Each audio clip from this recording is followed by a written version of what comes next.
Terpantas, terkini dan sahih. Bila-bila masa, di mana jua. Berita di jari. Subscribe YouTube Bulletin TV3. Buletin pagi bersama saya Fatin Hamimah Yusof. Tajuk utama pagi ini: kebenaran pergerakan rentas negeri tamat malam tadi.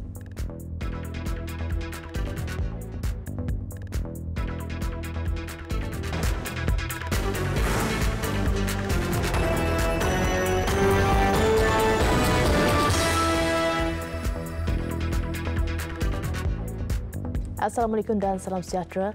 Kes jangkitan COVID-19 di negara ini masih terkawal meskipun wujud kluster baru dan 3 kawasan dilaksanakan Perintah Kawalan Pergerakan diperketatkan PKPD. Ketua Pengarah Kesihatan Dato' Dr. Nur Hisham Abdullah berkata, Kementerian Kesihatan sentiasa memantau perkembangan harian wabak itu dan berharap jumlah kes baru dikurangkan atau kekal 2 angka setiap hari. Apa yang kita perlu laksanakan setakat ini ialah kita kena lihat setiap hari perkembangan terkini, kes-kes baru yang dikesan dan juga sama ada rakyat Malaysia patuh kepada SOP yang telah ditetapkan. Dan kalau kita lihat sekarang ni, kalau kepatuhan rakyat adalah tinggi, insya-Allah kita dapat kawal dan kurangkan lagi kes yang telah dikesan. Dan sekarang ni setakat ni kita baru minggu pertama, mungkin dalam seminggu lagi seminggu dua kita akan lihat perkembangan terkini, iaitu kaedah baru iaitu PKPB, sama ada impak yang tinggi, iaitu dapat kita menurunkan kes seterusnya hingga mencapai kawalan penularan COVID-19 dalam masyarakat kita. Ujar beliau, kes jangkitan terkawal ketika negara melaksanakan Perintah Kawalan Pergerakan PKP pada fasa 1 hingga 4 serta kini menjalani PKPB dengan sasaran membuka semula sektor ekonomi dengan berhati-hati. KKM menyasarkan untuk mengurangkan kes jangkitan kepada 1 digit dalam tempoh seminggu atau 2 minggu lagi.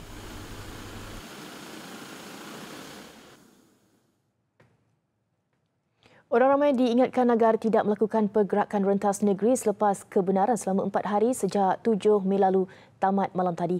Ketua Polis Negara Tan Sri Abdul Hamid Bahadur berkata, mulai hari ini pergerakan rentas negeri hanya dibenarkan sekiranya individu mempunyai alasan munasabah serta mendapat kebenaran pihak polis.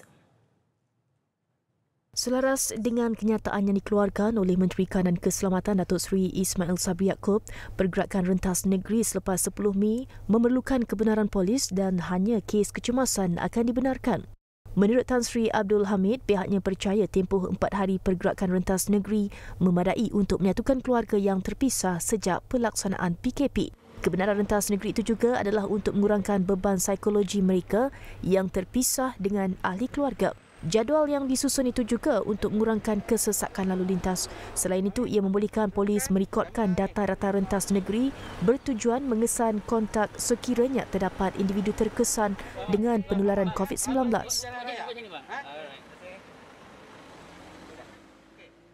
Itu Kerajaan Perak turut akur dengan keputusan melanjutkan tempoh Perintah Kawalan Pergerakan Bersyarat PKPB. Menteri Besar Perak Datuk Seri Ahmad Faizal Azumu berkata, keputusan dibuat Kerajaan Persekutuan itu sudah diteliti sebelum ia diumumkan.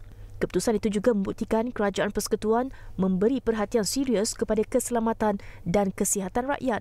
Katanya, statistik semasa menunjukkan penularan wabak mampu dikawal sehingga kerajaan memutuskan untuk membuka semula kegiatan ekonomi. Justru beliau menyeru semua pihak tidak menjadikan kelonggaran ini sebagai pencetus kepada wujudnya kluster jangkitan baru. Sementara itu, beliau turut mengajak umat Islam di negara ini melihat hikmah di sebalik larangan rentas negeri untuk pulang ke kampung bagi meraihkan Aidilfitri.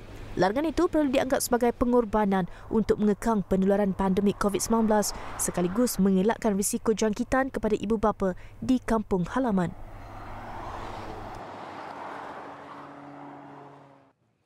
Kerajaan Negeri Sabah membenarkan beberapa lagi sektor beroperasi secara berperingkat di bawah Perintah Kawalan Pergerakan Bersyarat PKPB fasa kelima bermula semalam. Ketua Menteri Datuk Seri Muhammad Syafiq Abdal berkata sektor terbabit termasuk pelancongan, kebudayaan dan alam sekitar. Datuk Seri Muhammad Syafiee menerusi kenyataan medianya memaklumkan sektor berkenaan meliputi pelancongan domestik iaitu dalam negeri Sabah sahaja.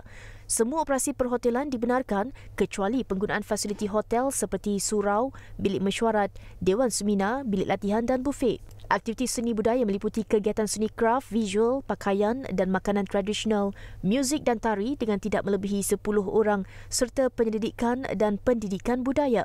Selain itu, aktiviti termasuk perkhidmatan yang ditawarkan di Taman-Taman Sabah, Sanctuary, penuaian sarang burung, pengeluaran permit dan lesen hidupan liar juga dibenarkan. Aktiviti lain termasuk sektor sukan dan rekreasi seperti latihan sukan secara individu dan melibatkan orang awam tidak melebihi 10 orang dalam satu kumpulan pada satu-satu masa. Sektor lain ialah perkhidmatan ikhtisas dan profesional, pengangkutan udara, kedai menjual kenderaan bermotor, jentera berat dan basikal serta kebenaran merentas daerah. Semua sektor perlu mematuhi prosedur operasi standard SOP Kementerian Kesihatan dan pihak berkuasa.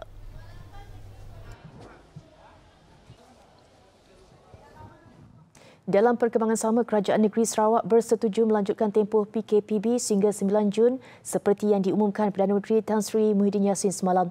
Sektor ekonomi yang dibenarkan beroperasi di negeri itu mulai Selasa ini juga akan menggunakan pakai garis panduan sedia ada sehingga tempoh berkenaan. Sekretariat Jawatankuasa Pengurusan Bencana Negeri Sarawak dalam satu kenyataan memaklumkan semua residen diarah untuk memperkukuhkan pemantauan dan penguatkuasaan terhadap semua sektor ekonomi yang dibuka esok. Pasukan itu diketuai oleh polis dan dianggotai semua agensi penguatkuasaan seperti pihak berkuasa tempatan PBT, Angkatan Pertahanan Awam dan Rela. Sementara itu, Sarawak semalam merekodkan satu lagi kes positif baru COVID-19 menjadikan keseluruhan sebanyak 543 kes positif setakat ini. 10 kes pula disahkan sembuh dan discharge dari hospital dengan semua kes daripada Hospital Umum Sarawak. Setakat ini sebanyak 66.3% atau 360 kes disahkan sembuh dan dibenarkan pulang ke rumah masing-masing. Manakala seramai 163 pesakit COVID-19 masih dirawat di 4 hospital iaitu HUS, Hospital Sibu, Hospital Bintulu dan Hospital Miri. Kementerian Perdagangan Dalam Negeri dan Hal Ehwal Pengguna KPDN-HEP tidak akan berkompromi terhadap warga asing yang memiliki kedai runcit di negara ini jika mereka didapati terlibat dalam menaikkan harga barangan. Timbalan Menterinya, Datuk Rosul Wahid berkata setakat ini 7 peniaga warga asing di Kelantan telah diambil tindakan atas kesalahan itu. Setakat ini kita terima laporan, kita siasat dan ada kebenaran. Ada kebenaran dan saya dapatkan sehingga hari ini kita dah ada 7 mana? Sekarang ini 7 orang yang warga asing yang diambil tindakan. Dan kita tengah menyiasat lagi. Dan perkara ini berlaku bukan sahaja di Kelantan, di Kuala Lumpur pun ada kes-kes yang sebab tu kita minta pengguna-pengguna rakyat ada masalah begini maklum kepada kita. Warga asing yang di kompaun RM1,000 iaitu 3 peniaga di Kota Baru, 3 di Tanah Merah dan seorang peniaga di Gua Musang. Turut di kompaun RM2,000 sebuah pasaraya di Kelantan atas kesalahan sama. Sebelum ini, Persatuan Pengguna Islam Negeri Kelantan menerima lebih 300 aduan kenaikan harga barang dapur di kedai runcit sepanjang tempoh PKP. Kebanyakan aduan membabitkan kedai runcit di sekitar Kota Baru milik warga asing. Terdahulu, Datuk Rosul ditemui selepas program lawatan kerja ke Jeti Pendaratan Ikan Lembaga Kemajuan Ikan Malaysia LKIM Tok Bali.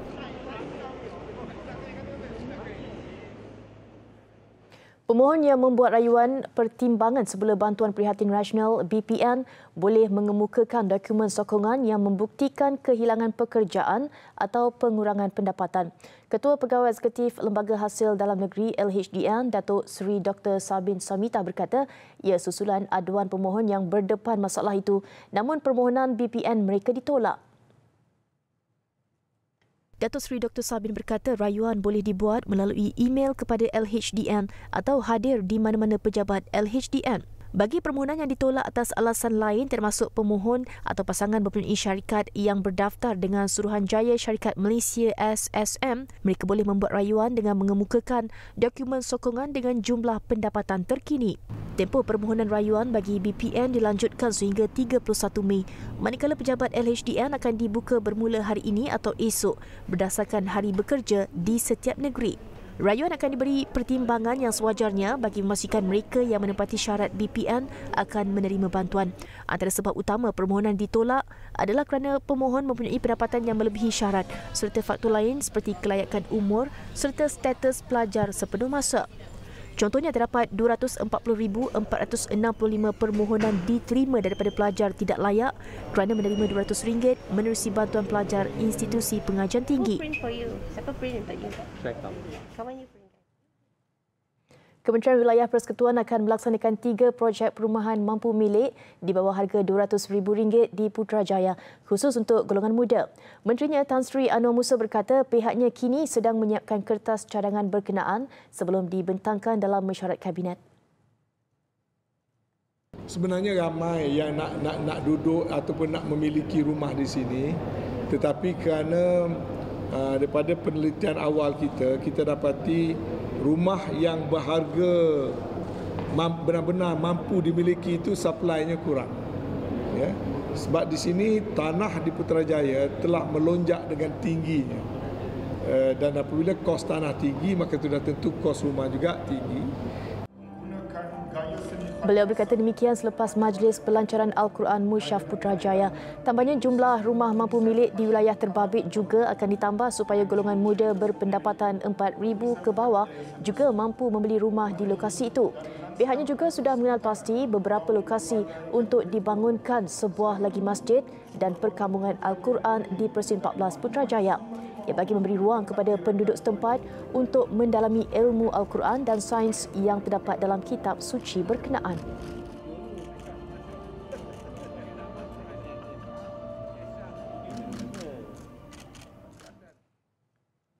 Putrajaya melakar sejarah memiliki Al-Quran beridentiti sendiri menerusi penghasilan Al-Quran Musyaf Putrajaya.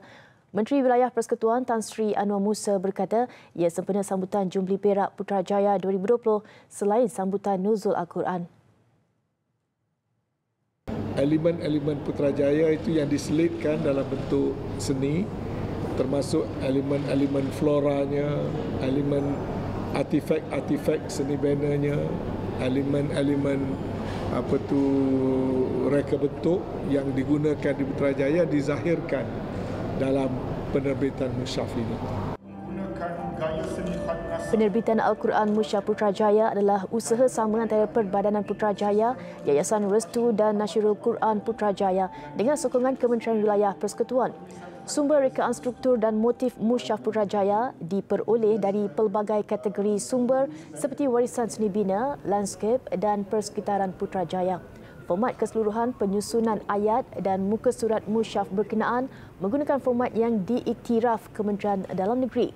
Ia diterbitkan dengan versi Mufik iaitu mudah untuk fahami isi Quran bertajwid dengan terjemahan ensiklopedia Al-Quran.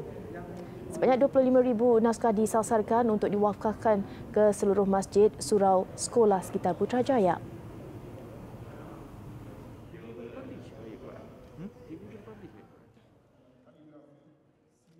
Seorang kanak-kanak perempuan dilaporkan hilang selepas dipercayai dihanyutkan arus deras di parit Bugis di Pancur Muar lewat petang semalam. Mangsa Priyanka Siva Sankar 10 tahun dilihat terjatuh ke dalam parit di kawasan berkenaan. Pihak bomba dan penyelamat Pagoh menerima panggilan berhubung kejadian kira-kira jam 6.22 petang. Sepasukan 8 anggota balai berkenaan kemudiannya melakukan operasi mencari dan menyelamat SER. Operasi pencarian pada waktu malam dibantu pasukan dan kelengkapan dari Balai Bomba dan Penyelamat Muar, Segamat dan Bukit Gambir. Pencarian dilakukan di permukaan air parit sedalam kira-kira 2 meter selain menyusuri arah Kuala Sungai Besar Pancur sejauh 1.5 km. Paras air parit itu meningkat disebabkan hujan lebat beberapa jam sebelumnya sehingga tengah malam tadi mangsa belum ditemui.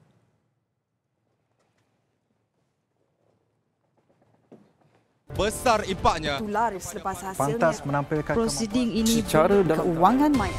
Berita di jari. Subscribe YouTube Bulletin TV3. Kembali dalam laporan luar negara, 3 anggota tentera pengaman Pertubuhan Bangsa-Bangsa Bersatu terbunuh manakala 4 lagi cedera ketika konvoi mereka terkena bom di tepi jalan pada awal pagi Ahad. Ia antara keganasan terbaru yang melanda negara Afrika Barat yang sedang bergolak. Pasukan pengaman candian itu dilaporkan sedang melakukan rondaan rutin di komuniti Aguelhok di utara negara itu. Setiausaha Agung PBB Antonio Guterres mengecam serangan itu dan meminta pihak yang bertanggungjawab dibawa ke muka pengadilan. Justru beliau meminta pihak berkuasa Mali berusia keras untuk mengesan dalang kejadian itu supaya mereka segera diheret ke muka pengadilan.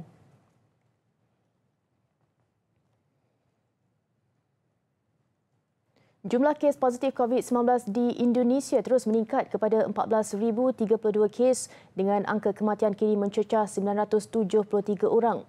Jurucakap Pemerintah Indonesia berkenaan COVID-19 Ahmad Yuryanto berkata sebanyak 14 lagi kematian berlaku dalam tempoh 24 jam.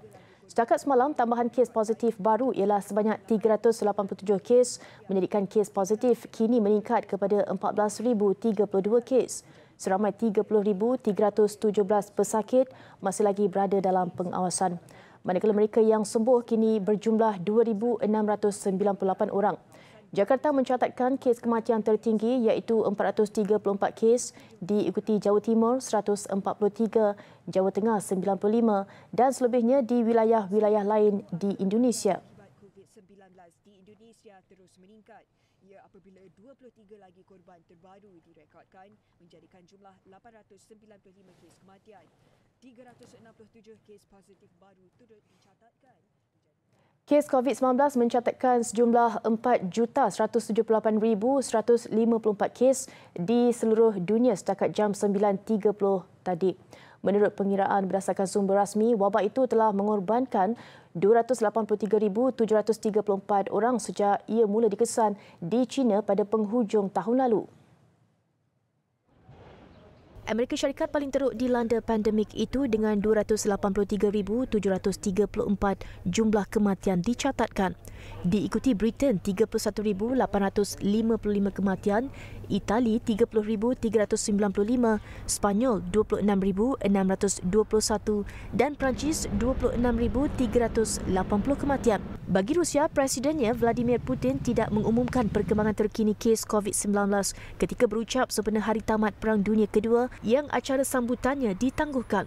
Namun negara itu kini dikelaskan sebagai negara kelima terjejas wabak dan lebih 10,000 kes baru dilaporkan setiap hari minggu ini. Pihak berkuasa India pula menggunakan drone dan jentera bomba untuk melakukan proses nyah cemar bandar di Ahmedabad berikutan peningkatan kes. Syarikat penerbangan Perancis memulakan langkah memeriksa suhu badan sebelum penumpang dan anak kapal dibenarkan menaiki pesawat Isnin lalu. Pihak berkenaan juga berhak melarang sesiapa sahaja daripada menaiki pesawat sekiranya suhu badan terlalu tinggi.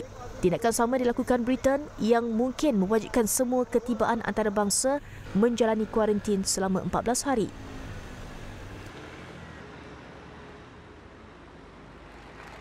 Di Stuttgart, Jerman, ribuan penunjuk perasaan berhimpun membantah sukatan kerajaan dalam mendepani pandemik COVID-19. Mereka menyuarakan hak kebebasan ke atas diri masing-masing. Pihak berkuasa telah menetapkan had maksimum kehadiran kepada 10,000 orang sebagai langkah kawalan jangkitan. Bagaimanapun, kehadiran yang dicatatkan lebih rendah. Polis mengawal ketat pengawasan terbabit namun tidak mengganggu perjalanan perhimpunan.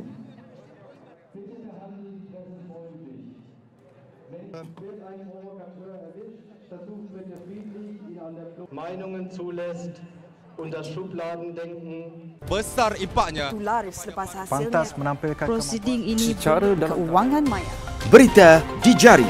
Subscribe YouTube Bulletin TV3. Segmen sukan, cubaan saingan Liga Perdana Inggeris EPL untuk menyambung semula saingan Liga dalam masa terdekat menjadi pertikaian ramai pihak. Selepas 3 pemain utama Liga itu dari pasukan Brighton and Hove Albion sah dijangkiti COVID-19. Skuad The Seagulls mengesahkan seorang lagi pemain mereka dijangkiti virus itu hari ini. Kabar ini jelas merisaukan semua pihak ketika EPL membenarkan semua pasukan kembali menjalani latihan sepasukan minggu depan. Ketua Pegawai Eksekutif Brighton, Paul Barber, meskipun pelbagai langkah sudah diambil beberapa minggu ini dan tiada pemain terbabit dalam latihan, namun terdapat pemain yang disahkan positif virus itu. Pasukan EPL kini sedang mencari jalan untuk menghabiskan baki 92 perlawanan dengan ada cadangan perlawanan berlangsung di venue neutral. Namun Barber menjelaskan nyawa pemain tetap dipertaruhkan. Brighton antara 6 pasukan yang enggan beraksi di venue berkecuali. Sekiranya anda mempunyai sebarang aduan atau masalah yang ingin kongsikan, email ke news@tv3.com.my. Sekian Buletin Pagi, saya Fatin Hamid Yusof. Salam hormat dan Assalamualaikum.